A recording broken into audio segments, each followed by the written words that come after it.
So this evening we're going to have a look at the camcorder that we use on the channel. Historically we've used the VX980, which is a Panasonic model, and just upgraded. It's still an old model, but a very good 4K unit. It's the VX980. So we're going to do an unboxing. So quite excited about this because I want to see sort of the new features of the unit. So break the seal there. Never seen before. So let's hope there's one in there and it's not just an empty box. So what have we got in here? So peel that back. This looks interesting. So I'm guessing this is the camcorder, all in bubble wrap. What else have we got? So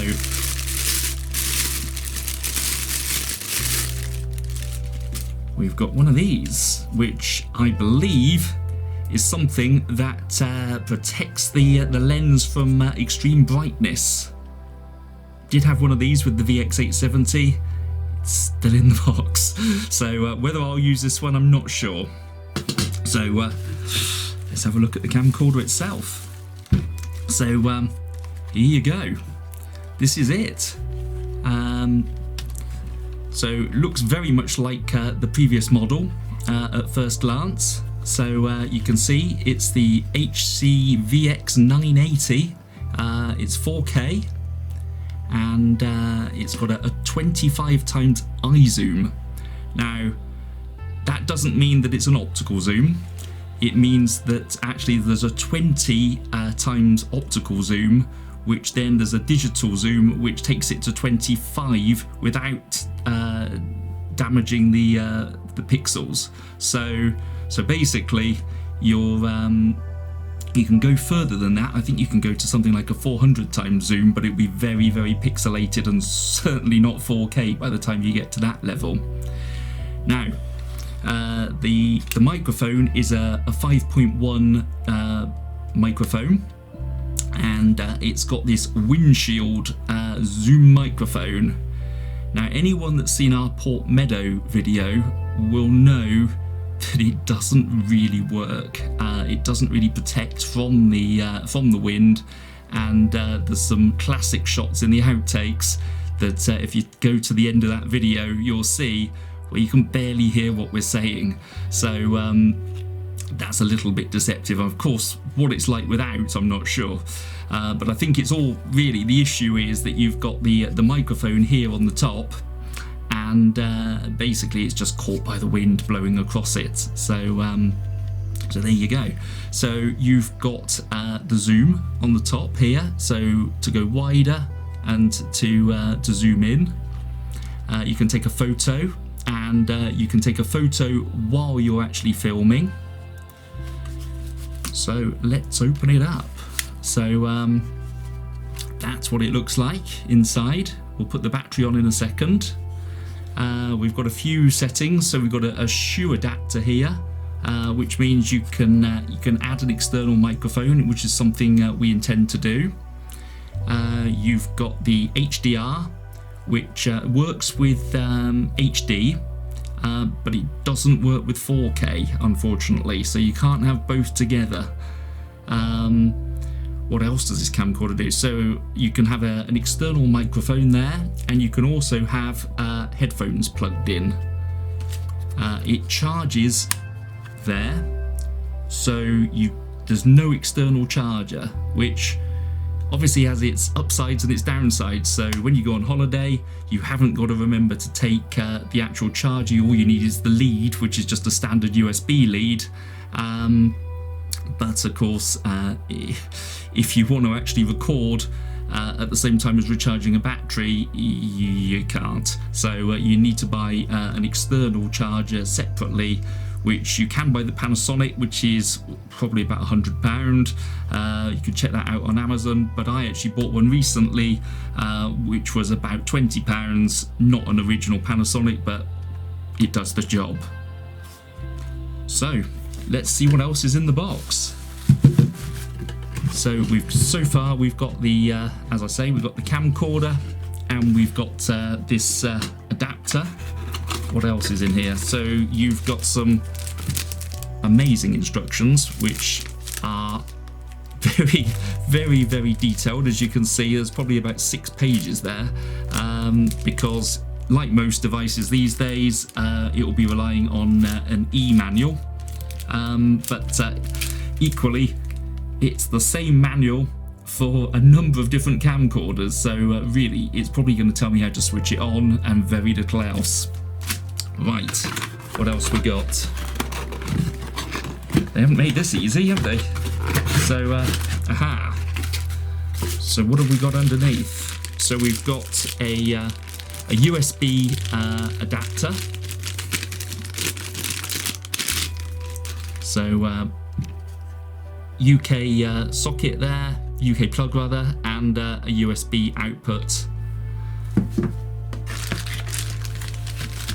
And this is the charging cable that goes with that. So it's just a bulk standard USB, I think it's USB-C, that one.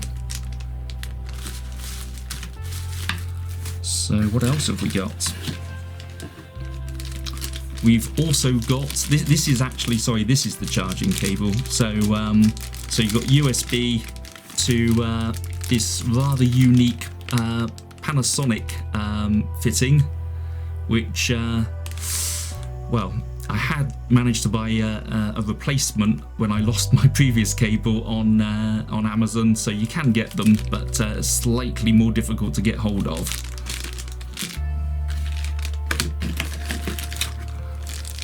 Now this is what I lost in the previous camcorder. So this is the shoe adapter.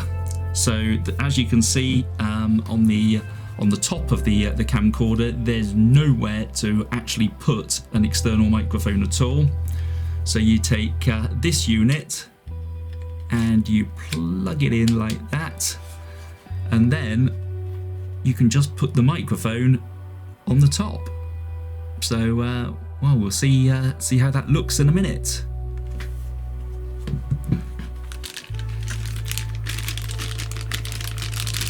So next one is, we seem to have got ourselves an HDMI cable, which honestly is very rare these days, isn't it? You buy a Blu-ray player or a DVD player, and it arrives from Amazon or from wherever you bought it, and you got no cable to connect it to your TV.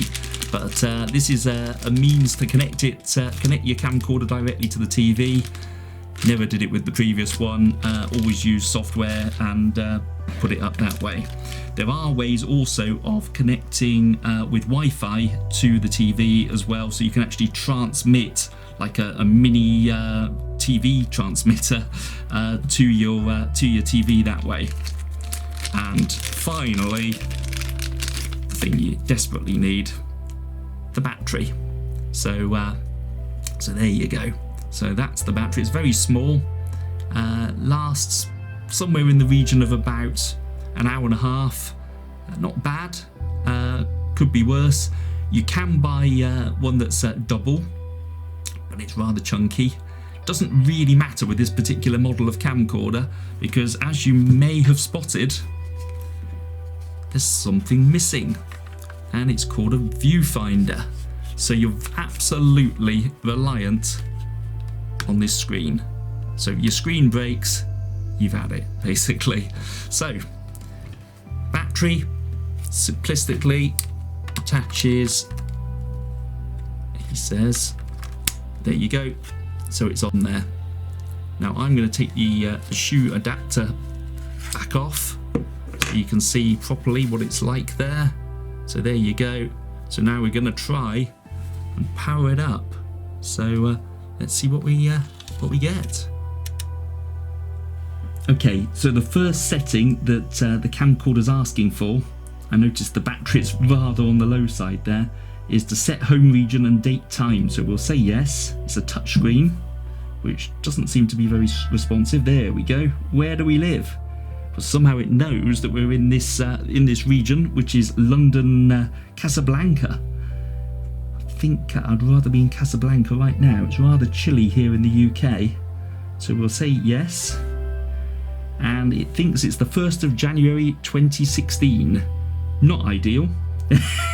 So we'll quickly set that up. So we'll set the date here. It's driving me a little potty. Can you hear that little beeping sound? I'm hoping that, like my previous one, you can turn that off, because it's going to find itself being thrown out the window if it keeps doing that. So there you go, 19th of January 2020, 23:14, and I had to cut there because Panasonic delivered this basically with a completely flat battery. So totally unboxed now, and you can see it on the other screen. We've got a number of options. You can see up here the battery is low, so I won't be able to talk for too much longer. So we've got the zoom, as I showed you earlier, here. However, you can do it on the screen. I've never used it in my life. Why would you want to zoom from the screen? It seems a bit of an odd sort of idea. So you can see up the top we've got auto. That means up here that basically it will record everything in auto. Now, historically, with most camcorders I've ever used, that's been quite a bad thing, and I wouldn't touch it with a barge pole. But these Panasonics, they're actually rather good. So I leave it alone. So unless the picture looks particularly poor, then that's what I use. So you can see another function of this screen at the moment is that you can zoom, but you can also record. Again, why would you want to record from the screen? It just seems a very strange idea on Panasonic's part. Right, so you've got a number of functions here, and upside down I can't remember exactly what each one does, but basically you've got the option to avoid handshake, and also you've got the option to do a semi-manual focus, I would see it as. So so rather than it automatically focusing, now sometimes if you're focusing on a person and there's something straight behind them that actually is what you want in focus, it will focus on the person. So you can actually, just by touching the screen, make the camcorder focus on a different area. So that's pretty clever, and that can actually give some quite nice results, because you can do it partway through a shot. So you can start off with the background and then bring the person in the foreground into focus. So that's pretty cool. So what else have we got? More of the same. Right, this little gizmo here. So this is quite clever. So so basically this is auto leveling. Now, it can be good and it can be bad, and sometimes I switch it off, sometimes I switch it on, just depends on my mood. But basically, Faye, when she's filming and when she's photographing, you may notice that some shots are a little bit wonky. So she would actually gain from this functionality on her camera. However, I will now get hurt severely for saying that, by the way. But basically what it does, you aim the camcorder, and if you're within a few, say 2 or 3 degrees of being spot on horizontal, the camera will automatically correct. Now, it doesn't mean that it literally swings out of your hand and starts recording level. It just automatically, electronically adjusts itself, which is rather clever. So what else we got? There's a pre-record option. So basically what that means is, on some level, the camera is always on. So basically you hit record and you've just missed a vital sequence. Perhaps a cat's just done something funny and you hit record, and it's like, oh, it didn't quite get there. this functionality will allow you to see a few seconds before the shot, which is a good idea. I have to be honest, it's not something I've used, but I can see why people would. So what else? I mean, there were various options for the IA. So basically, this is your automatic functionality. So I always have it on the automatic. There's an automatic plus as well, which I'm not so keen on, but it takes things a little bit too far, and I didn't find it worked for me. You've then got here, actually I'm not even sure what that is, so cannot be used in 4K MP4 format, so we're not going to find out what that is. You've got the HDR, which is grayed out because obviously we've got it in 4K mode. And then there's various other things. So there's things, recording options for doing high speed, say sporting activities. You can also do like a slow motion sort of option. So you see these time-lapse videos, it will do that. I've never been patient enough. I think I've done one in the whole time I've had the camera, but so there you go. So you might be asking yourself, why have we gone for an upgrade when clearly we're recording now with a perfectly good camcorder? So the story with that is that the current camcorder is wearing out, and the leveler is beginning to do this sort of thing. So not ideal, and sometimes it will self-correct to something that's very wrong. So that's not great. And it's a 4.5-year-old camcorder now, so I don't tend to feel that camcorders last much more than about 5 years. So it's on its way out, and we're going to Japan in April. So not wanting to mess up that recording, obviously we're going to be bringing that to the channel in a big way, and we just want to make sure that we record properly and don't have any issues while we're away. So kind of funny that I think Panasonic is a Japanese manufacturer, so logically I probably could have bought this cheaper while in Japan, but not wanting to risk that, I've bought one ahead. It's a good camcorder, as you'll have seen our recordings online, and it's a very good 4K, which you can do with a camera, but not with a 20 times optical zoom. Which makes all the difference. So I hope this has been informative, and if I think of anything else, I'll add it to the comments of this video. And thanks very much, and see you soon, and hope you tune in to the Japan video. And as Faye always says, don't forget to subscribe. So if you don't want to miss our Japan videos, we've got a lot planned. We're thinking about doing probably 14-15 different videos. Yes, 14 or 15 videos. There's a lot of content there to be had. We're going to Tokyo, Kyoto, Osaka, so many places and so many things to see, so many foods to eat.